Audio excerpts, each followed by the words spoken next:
ગેરકાયદે કફ સિરપ મુદ્દે ઈડીની મોટી કાર્યવાહી. આરોપી શુભમ જયસ્વાલના વિવિધ ઠેકાણા ઉપર ઈડીના દરોડા.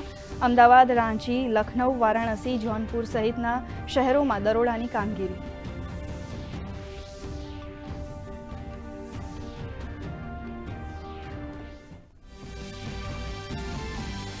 અમદાવાદમાં ભારત કુલ અધ્યાય 2નો પ્રારંભ. મુખ્યમંત્રી ભૂપેન્દ્ર પટેલ તથા નાયબ મુખ્યમંત્રી હર્ષ સંઘવીએ ગુજરાત યુનિવર્સિટી ખાતે કર્યું ઉદ્ઘાટન.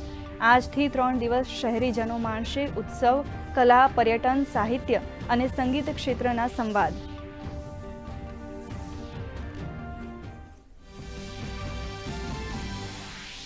ગુજરાતમાં મુખ્યમંત્રી ભૂપેન્દ્ર પટેલના સુશાસનના 3 વર્ષ પૂર્ણ.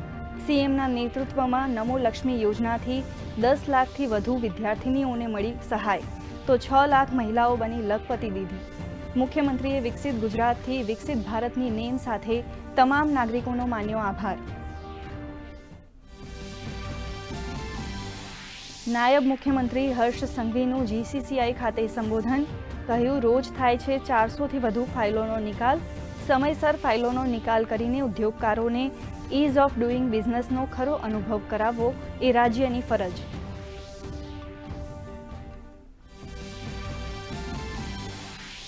વલસાડમાં ઔરંગા નદી પર બની રહેલા બ્રિજનો સ્લેબ તૂટી પડતા 5 શ્રમિકો ઇજાગ્રસ્ત. ઇજાગ્રસ્તોને સારવાર માટે હોસ્પિટલમાં ખસેડાયા. સદનસીબે કોઈ જાનહાનિ નહીં. જિલ્લા કલેક્ટરે કહ્યું, બેદરકારીની તપાસ માટે થશે કમિટીની રચના.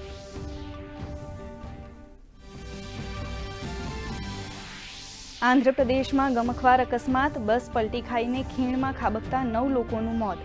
રાષ્ટ્રપતિ દ્રૌપદી મુર્મુ તેમજ પ્રધાનમંત્રી નરેન્દ્ર મોદીએ વ્યક્ત કર્યો શોક. પ્રધાનમંત્રી રાહત કોષમાંથી મૃતકોના પરિવારજનોને ₹2 લાખની સહાયની જાહેરાત. સંસદના બંને ગૃહોમાં લોકસભાના પૂર્વ અધ્યક્ષ શિવરાજ પાટીલના નિધન તેમજ સંસદ પર હુમલામાં શહીદ થયેલાને અર્પણ કરાઈ શ્રદ્ધાંજલિ. ગૃહમાં રજૂ થશે ખાનગી વિધેયકો. નાણામંત્રી લોકસભામાં રજૂ કરી શકે છે વિનિયોગ વિધેયક.